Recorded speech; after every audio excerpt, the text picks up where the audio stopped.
Pessoal, boa tarde. Nós vamos passar rapidamente pela correção dos exercícios que foram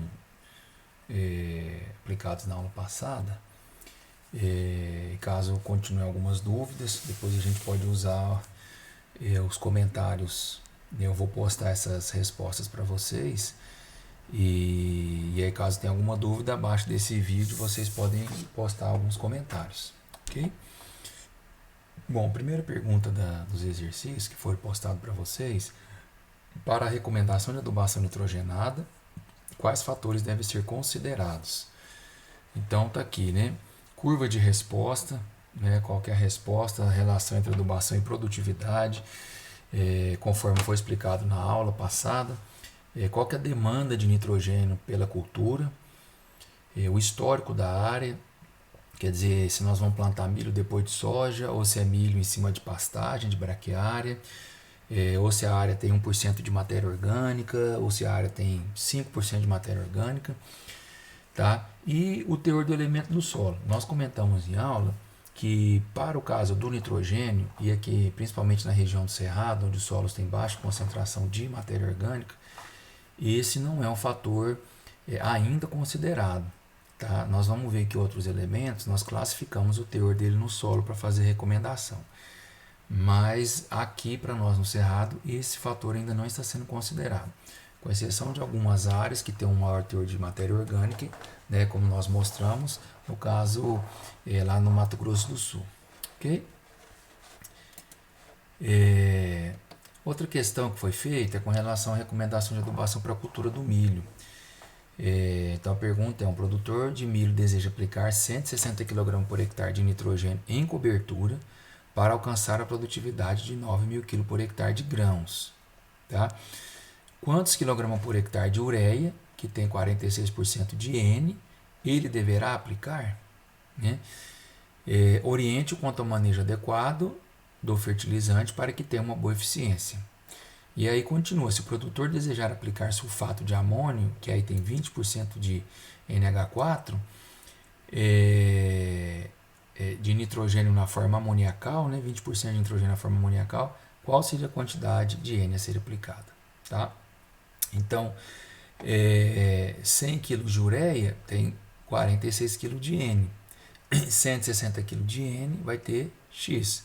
Tá? Caso ele faça opção por aplicar ureia, ele vai ter que aplicar 347,8 kg por hectare de ureia na cobertura. Tá? Esse valor nós podemos arredondar sem problema nenhum. Podemos passar a recomendação de 348 kg por hectare sem nenhum problema. Ok? Caso ele vá usar o sulfato de amônio, né, então o que nós faríamos? 100 kg de sulfato de amônio, 20 kg de N. 160 kg de N, X. Né? Então vai dar 16.000, tá, dividido por 20. Então daria 800 kg de sulfato de amônio por hectare. Ok? Então a gente vê, se nós formos aplicar sulfato de amônio, nós aplicaremos mais do que o dobro da dose do que se nós aplicássemos ureia. Então daí é uma das vantagens da aplicação da ureia. Né? A gente economiza em frete, de transporte desse fertilizante até a propriedade, economizamos em aplicação, porque ao invés de ficar parando para reabastecer, né, o depósito de fertilizante, eu teria um rendimento maior. Tá? Por outro lado, o sulfato de amônio, nós estaríamos aplicando fertilizante nitrogenado na forma amoniacal. Então nós teríamos um melhor aproveitamento do nitrogênio pela cultura. Ok? Então, com relação ao manejo do produtor, deve estar atento primeiramente à época correta para se realizar a aplicação do fertilizante. Tá? Que época correta? Né?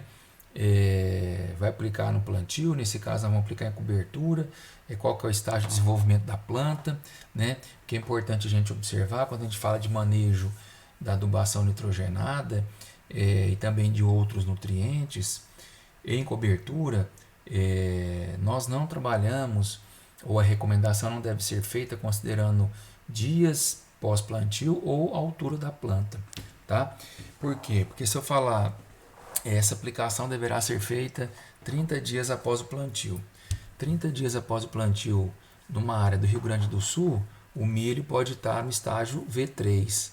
E 30 dias após o plantio lá no norte de Goiás, a cultura do milho pode estar no estágio V6, né? Então, por isso que a gente adota estágio fenológico. Então, o importante é que a cultura esteja no estágio fenológico. Então, se eu falar que os 348 quilos por hectare de ureia deve ser parcelado em duas aplicações, né, de 170 quilos por hectare cada uma, e a primeira deve ser feita no estágio V4 e a segunda no estágio V8, né?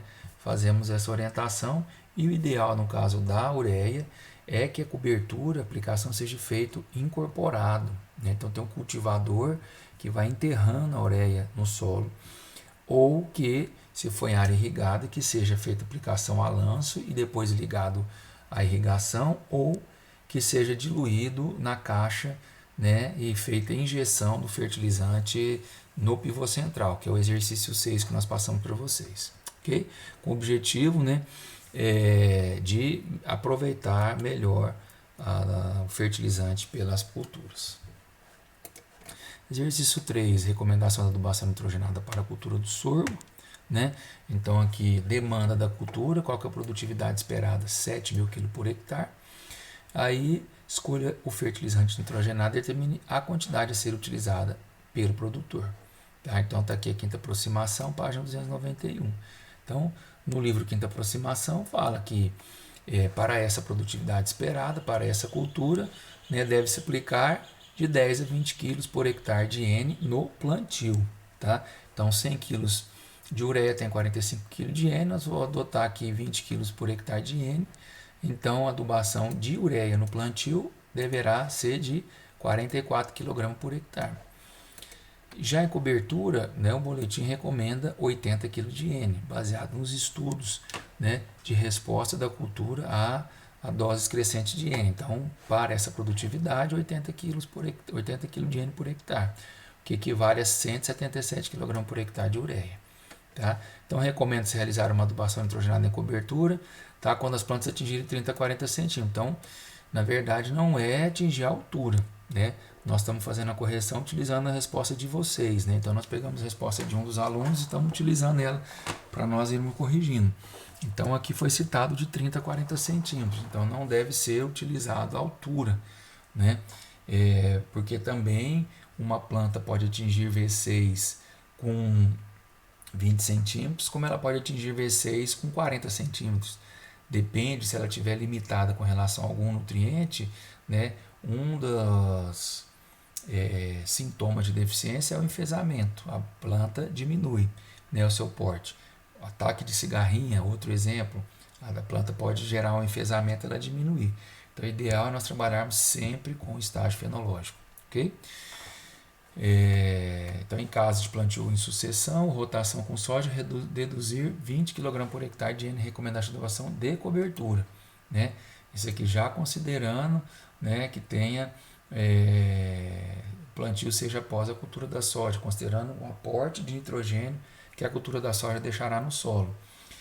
Para o plantio direto, é recomendado aumentar a adubação nitrogenada de plantio para 30 kg por hectare de N.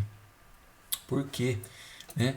Porque no estágio inicial da implantação do plantio direto, né, haverá uma competição do nitrogênio aplicado entre as bactérias que fazem a mineralização da palhada e a planta que está sendo instalada.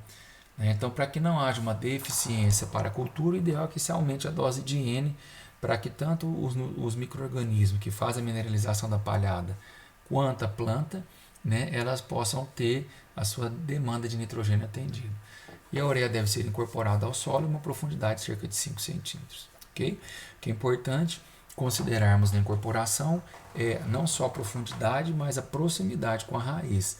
Né? Então, se nós tivermos uma cultura do milho, onde plantio, espaçamento entre as plantas, as linhas, é de 80 centímetros, o ideal é que esse fertilizante nitrogenado seja aplicado até no máximo 10 centímetros da linha de plantio, né, para que esse fertilizante esteja próximo da raiz.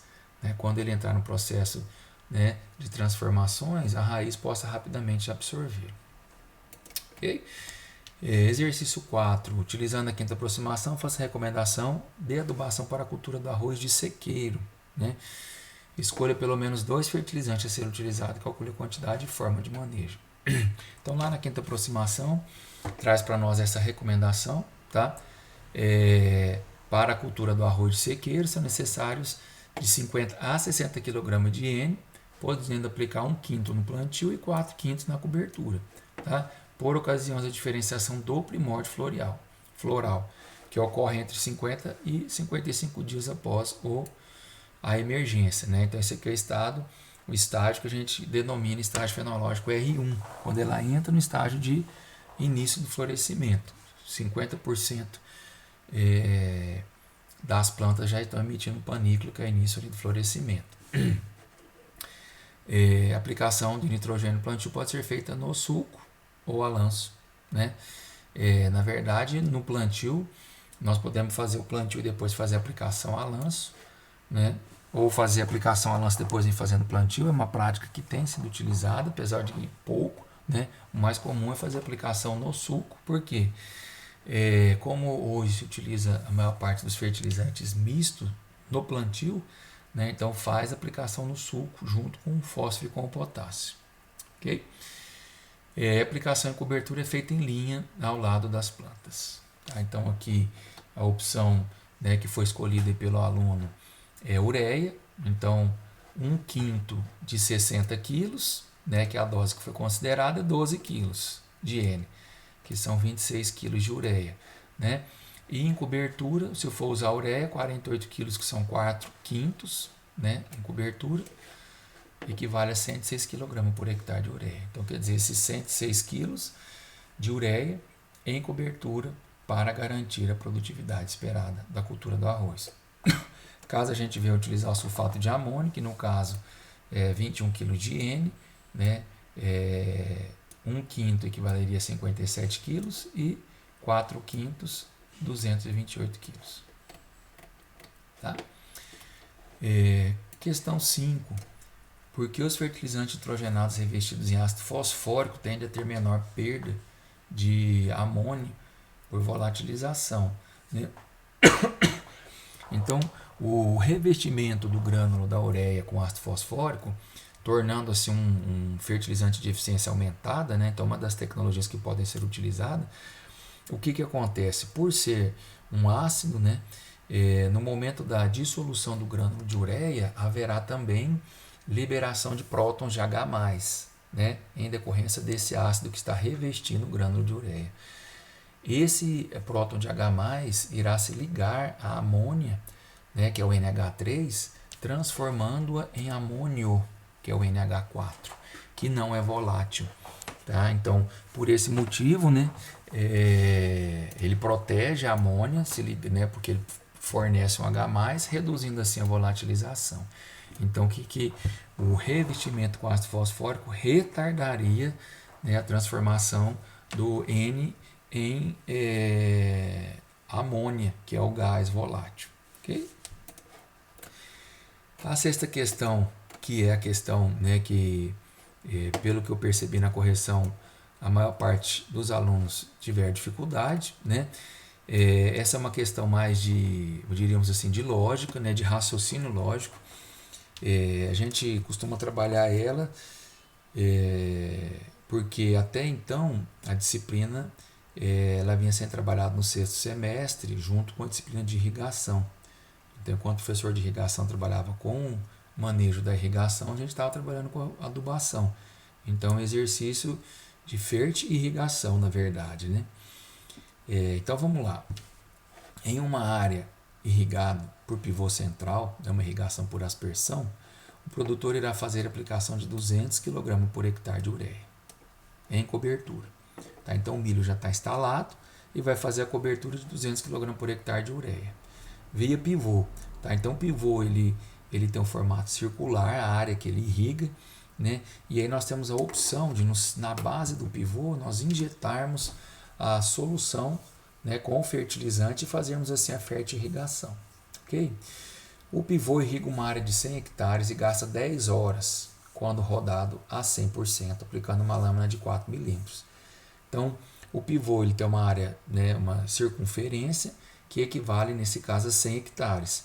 Então, quando coloco o pivô na velocidade máxima, que equivale aqui a 100%, ele gasta 10 horas para completar o giro e joga uma vazão de 4 milímetros. Essa é a lâmina que ele trabalha. Tá? Se eu quero aumentar a lâmina e jogar 8 milímetros, o que nós vamos fazer? Nós vamos passar para 50% o tempo, ele vai levar 20 horas e aí sim nós vamos jogar 8 milímetros. Ok? Considerando que serão aplicados 100 caixas da solução, água mais ureia, pergunta-se, né, qual o tempo de cada caixa levará para esvaziar. Então, quantos quilogramas de ureia deverá dissolver em cada caixa de 1.000 litros? Solubilidade da ureia de 108 gramas por 100 ml. Tá? Caso a velocidade do pivô seja reduzida pela metade, quantos minutos levariam para ser esvaziada cada caixa? Poderia ser utilizada a mesma quantidade de caixa? Então vamos lá. Considerando aí, se eu consigo ampliar aqui para facilitar, né? Então nós temos que a quantidade de caixa por hectare que o exercício trouxe, tá? São 100 caixas, não por hectare, né? A quantidade de caixa, vamos calcular por hectare. Então a quantidade total de caixa são 100 caixas. E qual que é a área que ele vai jogar? 100 hectares. Então eu divido 100 caixas por 100 hectares, vai dar o equivalente a uma caixa por hectare. Ok? Então, quantas caixas nós temos por hectare? Uma caixa por hectare. Quantos quilogramas de ureia por caixa? Né? Se o exercício falou para nós que nós vamos jogar 200 kg por hectare de ureia, né? E nós jogamos uma caixa por hectare, então tem aqui 200 kg de ureia por hectare e uma caixa por hectare. Então, quantos quilos de ureia por caixa? Nós vamos aplicar 200 kg de ureia por caixa. Tá? Então, para cada caixa de 1.000 litros, né? A caixa, né, que nós vamos aplicar, ela tem 1.000 litros, né? Então, para cada caixa de 1.000 litros, nós vamos aplicar 200 kg por caixa. Ok? Qual que é o tempo que gasta para rodar cada caixa para esvaziar? Se o tempo total do pivô são 10 horas, que equivale a 600 minutos, e em 10 horas ele joga 100 caixas, então em 600 minutos, que equivale a 10 horas, 600 dividido por 100 equivale a 6 minutos por caixa. Então, cada caixa será esvaziado a cada 6 minutos. Então, geralmente na base do pivô nós temos duas caixas de 1.000 litros, enquanto uma está sendo aplicada, a outra vai sendo preparada. Tá? Então, vai esvaziando uma, eu vou preenchendo a outra. Aí, preencher a outra, esvaziou, nós vamos, né, alternando. Então, cada caixa vai gastar 6 minutos. Ao reduzir a velocidade do pivô pela metade, ou seja, 50%, o tempo gasto para completar a volta seria duplicado, passando de 600 minutos para 1.200 minutos, ou seja, ao invés de gastar 10 horas, vai gastar 20 horas. Tá? Então, o tempo gasto para esvaziar cada caixa será 1.200 minutos por 100, 12 minutos por caixa. Ok? Então, a caixa continuará aplicando em 1 hectare, só que não na velocidade, né, na lâmina de 4 milímetros. Nós vamos reduzir a velocidade, vamos aumentar a lâmina, vamos jogar 8 milímetros, mas vai continuar aplicando uma caixa a cada hectare. Tá? Então, se nós aumentarmos a vazão e diminuirmos a velocidade, nós vamos aumentar o tempo de esvaziamento da caixa. Porém, não haverá alteração na quantidade de nitrogênio que vai ser aplicado. Tá? Continuaremos aplicando 200 kg por hectare de ureia. Ok? Então, essa é a resolução do exercício 6, né? Mais um exercício de raciocínio e para a gente ir avaliando alguns conceitos. Por que nós colocamos a solubilidade? Né? Vocês podem fazer o exercício, ver se 200 kg de ureia vai ser solúvel na caixa de 1.000 litros. Ok? Então vocês podem fazer esse exercício. Tá? Na verdade, nós não estamos considerando isso aqui nesse momento, apenas quantidade de caixas. Né? Mas vocês podem fazer esse exercício e ver se vai ser suficiente. Caso a solubilidade nós estejamos saturando a solução, o que nós temos que fazer? Reduzir a dose por caixa, ok? E para finalizar a questão 7, na sua opinião, qual a importância de considerarmos o teor de matéria orgânica do solo na recomendação de adubação nitrogenada? Então, pelo fato da matéria orgânica poder fornecer informações de quantidade de nitrogênio e outros nutrientes estavam presentes a ela, esclarecendo a quantidade necessária. Então, na verdade, uma importante fonte, ou a principal fonte de nitrogênio para o solo, vem da matéria orgânica. Tá? Então, quando a gente fala de uma matéria orgânica que tem uma boa relação carbono-nitrogênio, à medida que os micro-organismos vão quebrando o carbono, mineralizando ele, eles vão fornecendo o nitrogênio que está na forma orgânica para a forma mineral. E aí essa conversão vai tornando ele disponível. Então, quanto maior o teor de matéria orgânica, maior o aporte de N que essa matéria irá fazer para o solo. Ok? Então, esses são aí a resolução da nossa lista de exercícios. Caso vocês tenham alguma dúvida, eu vou postar isso agora para vocês. E aí vocês façam um comentário lá abaixo. Ok?